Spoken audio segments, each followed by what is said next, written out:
มอยสูงค่ะเมื่อในเป็นวันที่22เดือนธันวาคมที่4ปี2025เป็นวันพุธในตอนแรกข่าวใส่หมอขอมมีข่าว2ตอนที่มาเปิ้นผ่าวค่ะตอนที่1ค่ะที่ออนเอาพี่น้องค่ะมาอยากเยี่ยมด้วยตั้งหางหลีขึ้นฝนลาวโตกนะคะเที่ยงตอนหนึ่งค่ะตีเมืองจับปานค่ะเนาะจัดเฮ็ดปางหมาสาปันตุ๊กตาในเลือเซนั่นค่ะในก็ได้มาอ่านตั้งหันถึงพี่น้องเฮาค่ะปยกมาอบจ้อมพี่น้องค่ะหลายรองค่ะเมื่อในก็มีหลายๆรองค่ะเนาะอันใครมาอบมาใครเนกันเฮ็ดได้ค่ะนะ อ่อนตั้งเปิ้นได้แต่ก็เข้ามาถ่อมด้วยข่าวง่าวฝนลาวตกอ่อนตั้งค่ะเนาะค่ำคืนตีป่นมาในก็เลยเกิดขึ้นเปิงเป็นฝนลาวตกเนาะพี่น้องค่ะหมางจื้อในก็ได้ไล่หันกว่าเหย้านะคะหมางจื้อก็ได้อำไล่หันเตอไปไล่หันเตอเฮ็ดให้กะหน่อมตั้นไล่ไปต้วยเนี่ยค่ะนะตอนดาพี่น้องค่ะที่ไล่หันกว่าเหย้าเนี่ยก็เป็นอันคมจ้มจ้อมตอนดาพี่น้องค่ะที่ว่าอำไล่หันอำตั้นไล่ไปต้วยเนี่ยก็อย่าไปใจเลขสังในค่ะเนาะเฮาค่ะมาต้วยตั้งหางหลีมันจ้อมกันไหนค่ะ ห่างอันพี่น้องคาไลหันอยู่ในเตกอเป็นตีแม่ห้องสวนนะคะคำขึ้นฝนลาวตกมือคำขึ้นตีป่นมาในนะคะอยู่ดีอันพระธาตุลอยก้องโมเสียกอถ่ายไว้นะคะนะเตหันหางต้องฟ้า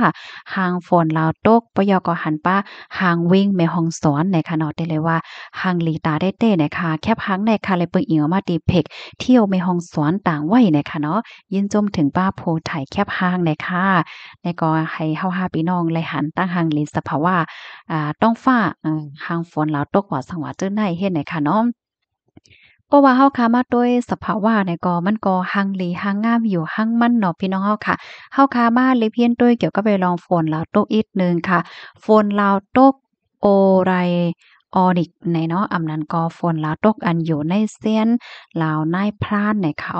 เพราะว่าฮอดถึงมาโคเลินทวนที่10ดอกถึงโคเลินทวนที่11ของกูปีในจึงมันไหนก็จังเกิดขึ้นเปิงเป็นฝนลาวตกเฮ็ดไหน ดอนดาปี2025ได้ก่อฝนลาวตกในค่ำคืนวันที่21ต่อถึงกลางในเจ้าวันที่22เดือนธันวาคมปี2025ใน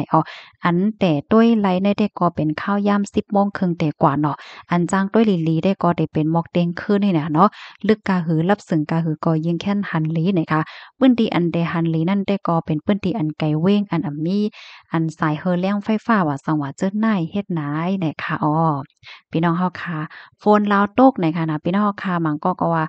ตั้งเบิ่งเฮาได้ก็เป็นขี้ลาวหยอดลาวหยอดในอ้อในดอกค่ะนี่ก็ยินจมเย็นนำค่ะเนาะที่เพิ่มเติมข้อมูลมาในค่ะอ๋อค่ะลูกดินในเฮแลกำในค่ะเฮาเนี่ยก็ได้ย้อนอ่อนเอาพี่น้องค่ะมาถ่อมด้วยข่าวเงาตั้งเมืองจะป่านในค่ะเนาะในก็เป็นปางหมาสาตุ๊กตาในเมื่อวันที่21เดือนธันวาคมที่10ปี2025ในค่ะสื่อข่าวนอกเมืองเลยออกมาเปิ้นเผาลาดว่าดีในเว้งยาโอเจดอนโอซาก้าเมืองจะป่านนั่นมีปางจัดเฮ็ดเนาะ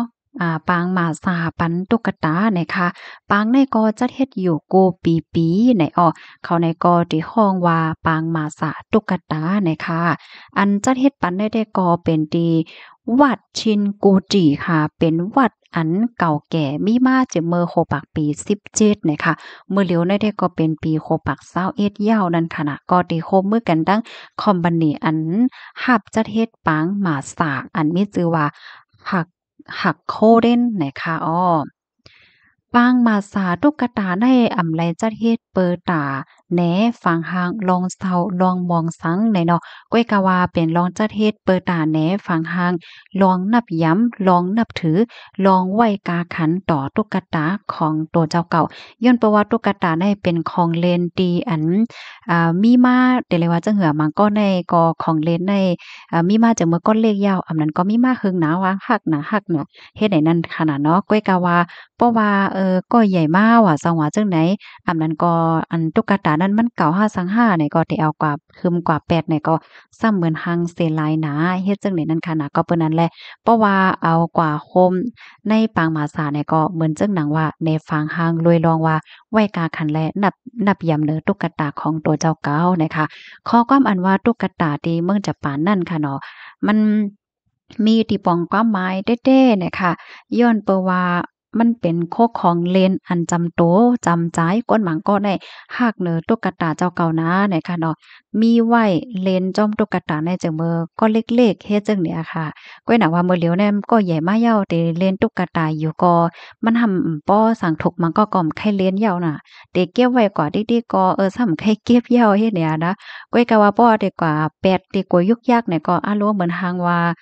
ไปเฮ็ดไรเหนือตุ๊กตาตัวเก่าน่ะยินเอ็ดรู้น่ะเฮ็ดจังเนี่ยเขาเนี่ยก็จังเลิกเส้นตั้งส่งตุ๊กตาตัวเจ้าเก่าในค่ะนะมาตีตีปางในเสหน่อเปิดตาเตให้ว่าเอาตุ๊กตาเจ้าเก่าได้มาโฮมปางมาสาเสเมื่อนังส่งสั่งผัดยานตุ๊กตาตัวเจ้าเก่านังนับยำนับถือตุ๊กตาเจ้าเก่าก็เหมือนถึงว่ามีกามีค้านในเป็นไว้เฮ็ดนั้นในว่าพี่น้องเฮา ปางอันจัดอ่าปางหมาสาตุ๊กตาเนี่ยค่ะนะจัดมาในข้าวตั้ง20ปีแล้วนะคะเมื่อปีแฮกปีออนตั้งเนี่ยค่ะมีคนหวันคนเมืองส่งตุ๊กตามาโฮมในปางในมีอยู่หมอก3เฮงโตเจ้าใน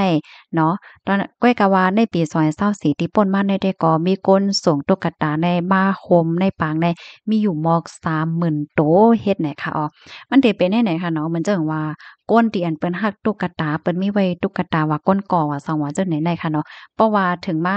ขิงข้าวเปิ้นเตจัดเฮ็ดปางหมาสาเย้าเอ้เนี่ยก็ได้ส่งตุ๊กตาของไผของมันที่อันอำไข่สึกเก็บไว้ยาวนั้นเนี่ยก็มาคมติในปางเฮ็ดจังได๋ค่ะเอามาก็อันเป็นเจ้าเนี่ยก็ได้ออกข้าวตั้งเสียก็เอาตุ๊กตาได้มามอบอาปันมันก็อำป้อโตตั้นเนี่ยก็ได้ส่งมาเอาเฮ็ดในนั้นน่ะเนาะมันก็โตตั้นเนี่ยก็เอามามอบอาปันก็แหมกล้ามาโฮมปา ในปางเฮ็ดจั่งใดก็มีไหนอ้อตอนตาเปิ้นตีอันจัดเฮ็ดปางมาสาได้แต่ก็ได้เป็นที่อันคอมพานีอันรับจัดในเปิ้นก็คับเคิงเฮ็ดในนั้นน่ะเนาะเสียก็ในปางนั้นก็ได้มีสังฆาระหารคอตลาส่งแม่ตาปันเหเหลือเสนั้นก็เปิดตื้อตั้งปันเจ้าตุ๊กตาอำนั้นก็ก้นในนาหอต่อเฮิรนค่ะเนาะอันมาเข้าคมนั่นแหละจางไตเต้นเหย้อนสู้ต้องปันตุ๊กตาตัวเจ้าเก่าไผม่านในอ้ออ่จองมีการใช้จ่าย5ในมีในค่ะอ้อ ตุ๊กตา1ตัวในเดลัยพันกามันอยู่3แห่งหยวนเดตกเงินไทยอยู่6บาท50บาทเฮ็ดให้ออเงินที่อันไหลมาเนี่ยก็เอาใจจ่ายในปังมาสานนั่นแลที่อันเหลือเนี่ยก็เตเอากว่าหลูด้านปันโครงการอันปกป้องในเอิงวานปื้นตีวาหนังในค่ะตอนตาปีในค่ะเนาะปี2025ในปางมาสาตุ๊กตาเดจัดเฮ็ดในวันที่26เดือนธันวาคมที่10ปี2025ในค่ะข้อมูลตอนในค่ะเลยเบิ่งอิงเอามาที่